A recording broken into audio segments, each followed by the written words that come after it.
What's up, everybody? Welcome to the latest episode of Games Up Podcast. My name is Cameron McCullough-Keeble, and I'm joined, as ever, by Lawrence Titley. Watcher. And Lewis Crawford. Hello there. How are you guys? Hello. Hello. Hello there. Hello. How you guys doing? You sound like an English scholar. You've heard some very odd-sounding English scholars in your time. There. Hello. Hello. Yeah, I suppose I see what you mean. Coming out the back of a dusty office. No, see, I was thinking more like scullery maid. Scullery maid. Yeah, you sound An elderly scullery maid, maybe above, 60 odd. Yeah. We're pre-recording this to give you a quick glimpse behind the curtain because these two buggers here are off doing that educational stuff. So there's no news this week, but we will get straight in to a topic. That sound good? Rather. Excellent. And the topic this week is the best music that we've heard in video games. So this topic came to me the other week when I was playing through the Master Chief Collection, and I started and came across that fucking awesome that you get in Halo. Yeah. And it makes me think how much I miss Marty, the guy who made it. Because playing through Halo 4, like, we'll get onto that in a second with the guys you mentioned to me. But, like, playing through Halo 4, the music was good, but the thing I really noticed was that it didn't have that same kind of Epic. epic pounding rhythm behind it, and I missed it. So, what's the best game soundtracks, whether it's original or licensed, that you've come across? You want to give me, kind of run through some of the ones that you consider, and then maybe a top? So, yeah, the thing is, there's quite a few, I'll admit.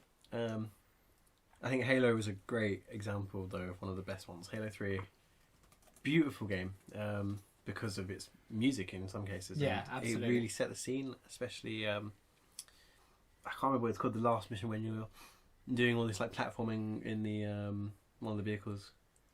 Do you remember it? Oh, And it's the playing, last mission of Halo 3, where yeah. you're driving over the collapsing... Yeah. With the, I want to say it's the one last push, I think it's called, the song.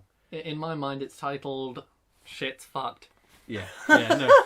But it's got the most The beautiful official soundtrack, sound. you've got, like, Upriser, Pillar of Autumn, Shit's fucked, y'all. Yeah. Run. So that's definitely on that list. Yeah, I agree. Skyrim I've been playing a lot of, and that has beautiful soundtrack. But also, like, it's very beautifully... It's not kind of music in this, but it's also very beautiful. The amount of work that's gone into kind of scene setting with it as well. Like, you can hear, like, rocks tumbling behind you, that kind of thing. Yeah, Right, it does. It matches the environment beautifully. And it sets the scene so well in that game. Like, there's some games that I would say that music... If you're playing it muted or you're watching something else at the same time, you are losing out so much on some games. That's true. Yeah. And I'm a big fiend for that. I play a lot of like multiplayer games, but I'll I do kind it as of well. quiet them down and play like podcasts and stuff behind it. Yeah, I do that a lot. But there are certain games that I can't do that with. Yeah. Like the Arkham games. They're one of those I can't do that with because the guy who does the soundtracks for them, Nick Arundel, the way he has those, like he has these themes, these themes for Batman and these themes for all the other characters, and like they recur differently, and they actually kind of recur throughout the games as well, which is really nice. A motif. Yes, that's the one, a motif. So that's like OST soundtrack stuff, and we've got some more on there, but like there's some really good licensed stuff as well. Yeah. And one of the ones that comes to my mind is the radio stations for GTA 5. Yeah, I can definitely agree with that. Love the radio stations Definitely. for GTA 5. When they were announced, when it sort of came out and leaked what was on them, I was thinking, this isn't... Like, I'm not really a huge rap fan. I like some stuff, but like I'm not really a huge rap fan. I didn't think I'd be really on board with it. And then like there was a moment, I remember this moment when I was first playing it on 360 and stuff, where there's one of the roads that you can go on, you like cross a crest of the hill and you can see the city in front of you. And I came over the top of this crest, Snoop Dogg started playing at the dum dum dum dum dum, and you had that starting, the sun was beginning to go down, Michael was there in this beat up sport, like fucking awesome supercar with his sunglasses on. I was like, yeah, okay, I get why they chose. It wasn't even cinematic, it was like, it felt so California. Yeah. It felt so LA, so San Francisco. and it really, really works. And it's introduced me to like a surprising amount of rap I like. Oh no. Like I genuinely turn on some of the stuff from the soundtrack. I really like the Tyler the The Creator song in virtues it. of actual radio in a video game. Yeah, yeah. So yeah, that's one of mine. One of the ones you mentioned was Saints Row. Yeah, and in Saints Row 3 and in Saints Row 4 actually, there's a few places there. There's some amazing bits where they decide what the music is, and it's one of the licensed songs. Are we talking like in cars or? No. So in different situations, Right. There's one where you are, in Saints Row 3, you're parachuting down. It's quite early on, from a helicopter, and it plays Kanye's West. You're like parachuting towards a pool party. Yeah, aren't yeah. you? Yeah. And it plays. Is it Power Hero? What's it called? Just that no one man should have all that power. Yeah, that's one. It's so well timed because you're It's just like, really good. because you're parachuting. You're like, it's basically like this epic moment where you are just sort of. Because the actual like music doesn't ridiculously- start until you jump, but they've managed to loop because at the start of that music you get the Oh yeah. oh. So like if you just stay in the helicopter, you'll get that looping Yeah, and yeah. looping until you jump and then it goes. Yeah, and It's it really well done. is so well done because it's one of those situations where without the music, it's half the thing. you know? Yeah, Mm. yeah, absolutely, absolutely. Which you don't think you're going to get from licensed music as much, I don't think. But Yeah, it really does it very well in that situation. yeah. Saints Row did a really good job of that. Yeah. I'll give a shout out to Saints Row as well because as much as I hate them, like any soundtrack that has Deftones on, Oh, yeah. that's good by me. Yeah, there's some other really good ones as well. You mentioned Bastion. Yeah, it's one of those kind of weird, but in a good way. It's how would you describe it? Western, Yeah, the kind of- synth electro, something like that. Yeah, it is quite hard to describe it, but the music along with the narration as well makes that game. And I think I mean, yeah, what you say about like sort of you're missing a large portion of the game. Oh, yeah, I mean, definitely. it's all the music there is definitely part of this kind of well, like I remember, post-apocalyptic with very strong Western overtones. yeah, and you go into there's specific music that is in certain locations that really kind of make those locations. Yeah. Yeah. Yeah, Definitely. So you saying Western electro-y, that makes me jump to Borderlands. I love the Borderlands soundtrack. Would you say it's Yeah. electro? No, Western, definitely. kind of. You but- get like the electro drums and the electro bass. Yeah, no, you do. Like you get Certainly- like the banjo-y kind of twang over the top. It's like if Mumford and Sons forgot they were supposed to be troubadours. just plugged in their amps and their stereos. Yeah. Yeah. No, I really like Borderlands, and specifically with Borderlands, I really like the title music, like the menu music. Oh yeah. So in Borderlands 2, when you've got the The- menu, you got your character and Claptrap like fucking about in the background, and there's that music there is like it's something that I remember and like I feel familiar with when I play that game. Yeah. It's really, really good. What other good ones are there? There's I'm gonna give a shout out to one you might not necessarily have heard of. Tron Evolution was a licensed game that came out when Tron Legacy did years ago, and the game got slated, and I think unnecessarily so. But the music in it, obviously, Tron Legacy is known for having like the Daft Punk album. It was its soundtrack, and it's a fucking Real electro. yeah, and like it's a really good film soundtrack. But the Tron Evolution soundtrack tries to sort of ape it and does a really good job. Like if you interspersed clips from both albums, like if you'd interspersed the track list from both albums, I'd have no idea they were different. Did Daft Punk? Daft Punk contributed to the soundtrack, but they contributed 2 songs from the movie soundtrack. Right. This was okay. like somebody I their name escapes me now. I had pulled it up somewhere, but it escapes me now. They did their version of like the Daft Punk soundtrack, and it worked really well for a Tron game. Yeah. It was really, really good. That's like something I love. On the subject of electro or electro synths, as it were, I would definitely recommend the Portal.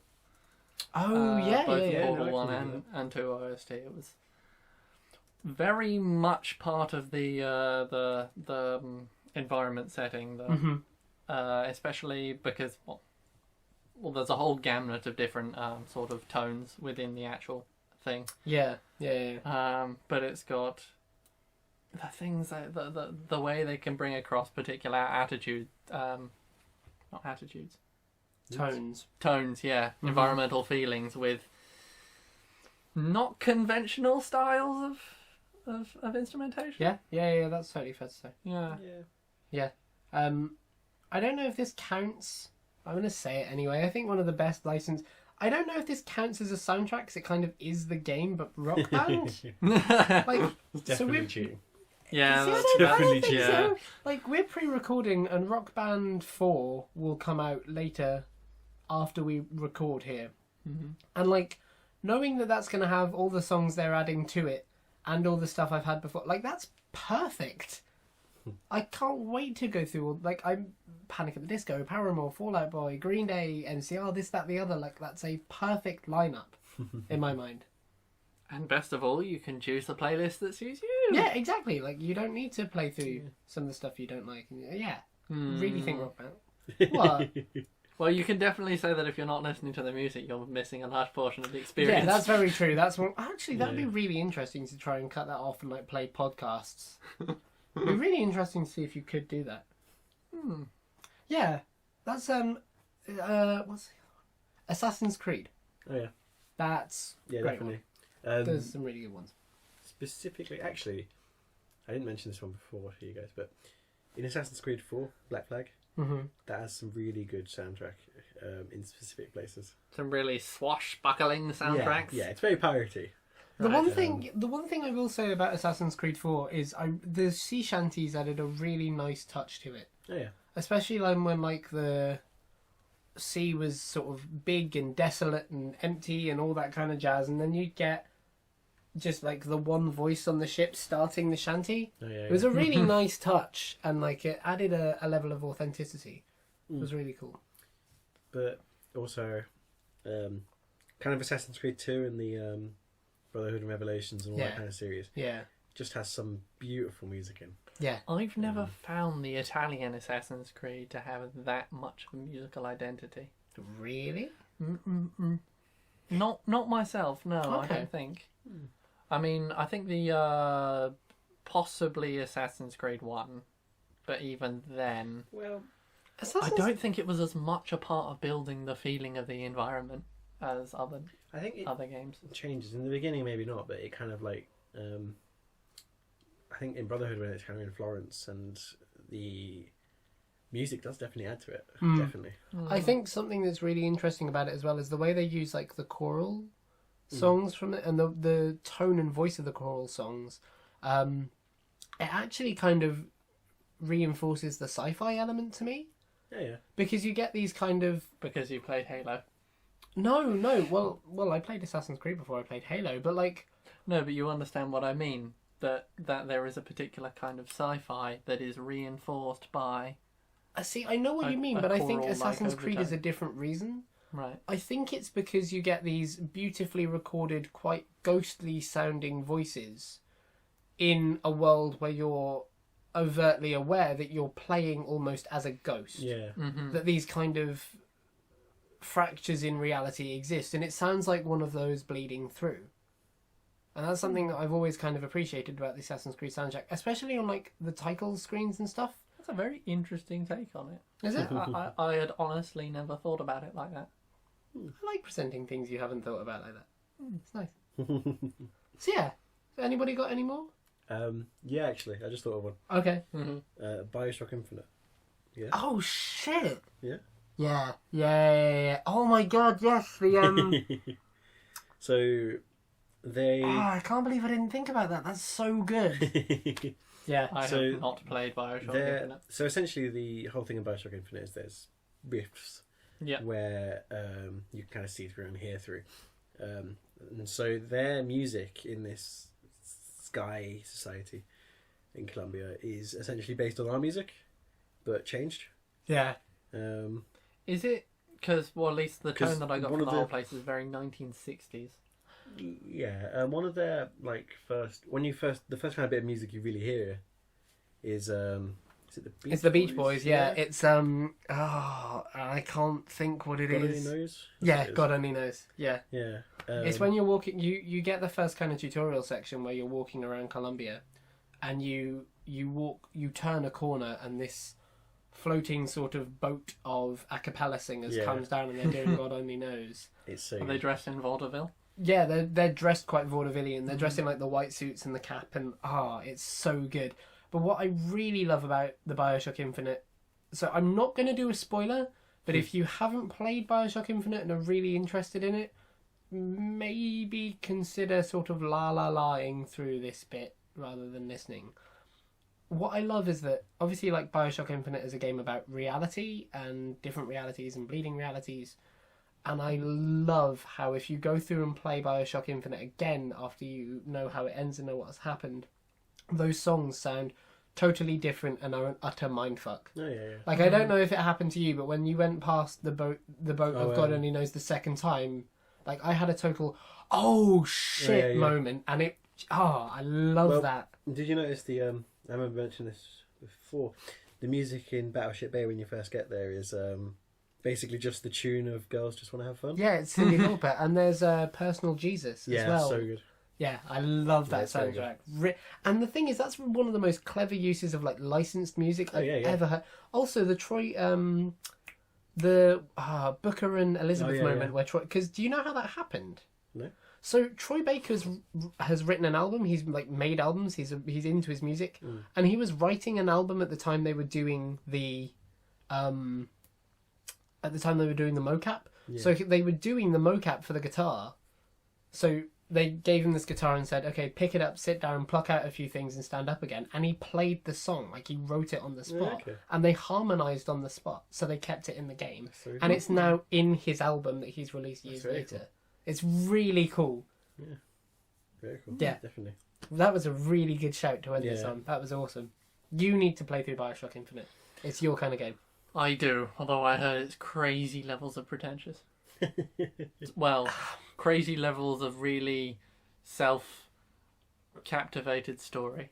It's pretentious in as much as it's there has to be pretense in order to approach what it did, but it totally fucking pulls it off. Oh, yeah. Right, it's really good. As long as you avoid you're those spoilers. Willing to let the pretension into your heart. Yeah. Have you ever borrowed Infinite from me? Me? Yeah. No. Okay. You can take it with you. Oh, cool. Yeah. Thank you. That's all right. So that was our favourite soundtracks. And we got some really good ones there. BioShock Infinite was a great shout to end on. To let you behind the curtain again, we're pre-recording this, so we're now going to go to me in the future, who's got an indie game of the week from you, straight from EGX 2015. Hello everybody, it's me from the future here to tell you about our game of the week this week. And that game is Thea, The Awakening. Now you may recognise that title because we've talked about them on the show before. We met them at EGX 2015, we met the devs who made them, which is Muha Games, great title by the way. We met them at EGX 2015, we talked to them about the game, we played the game, it was very good fun, it's very interesting, it's kind of a roguelike RTS, but the battle system is done with cards. So it's kind of like Hearthstone mixed with an RTS, mixed with a roguelike. It's very interesting. What makes it really cool is that the card system was made by the person who made the Gwent system in The Witcher 3, which everybody's ranting and raving about. So yeah, it's got some really pretty good pedigree on it. But there's a special reason that we're featuring Thea the Awakening this week, and that's because the game has just come out of early access. Now, we met the guys on the show floor at EGX, we talked to them and we asked them about early access, and they said they intended to do it properly and take it seriously. We've made our thoughts on early access on this show clear before, and we're not entirely pro it, but we're not entirely against it either. So Thea has been in early access for about a month, and it launched in early access, it's done a month, it's come out, and it's one of the top at the time of recording, it's one of the top 10 sellers on Steam. So it's a real success story of an indie dev doing something properly, putting real love and passion and work into the game, doing right by it through early access and showing how it can be done. So we think that kind of stuff needs to be championed. So we here at Games Up decided, let's make that the game of the week, even though you've heard about it probably a couple of times now in the past few weeks, and show that we really appreciate a dev that does something like that well. So the game is great fun. It's made by really cool people. It's some really interesting... It's one of the most interesting things we saw at EGX, and the people who made it are some of the most interesting people we talked to. So the game's great fun. It's made by great people. It's done a really good job of early access development, like really, really commendably good job. And it's setting an example that other devs should follow. So that, ladies and gentlemen, is our Indie Game of the Week. Go and check it out. It's really cool. Go and play it. And I will leave you back in the company of us in the past. Thanks very much.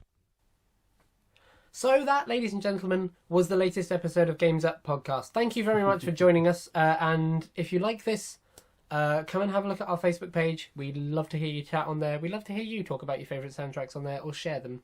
Or, I don't know, whatever. Come and have a look at it. We also have a Twitter. If you'd like to have a look at that, we'd really appreciate that too. Yeah. So that's we have a YouTube channel, don't we? Yes. We do have a YouTube channel. And what should they do on the YouTube channel, Lewis? God, I hate you. Just it rhymes with Spike and yeah, come up shit. with a rhyme with subscribe, motherfucker.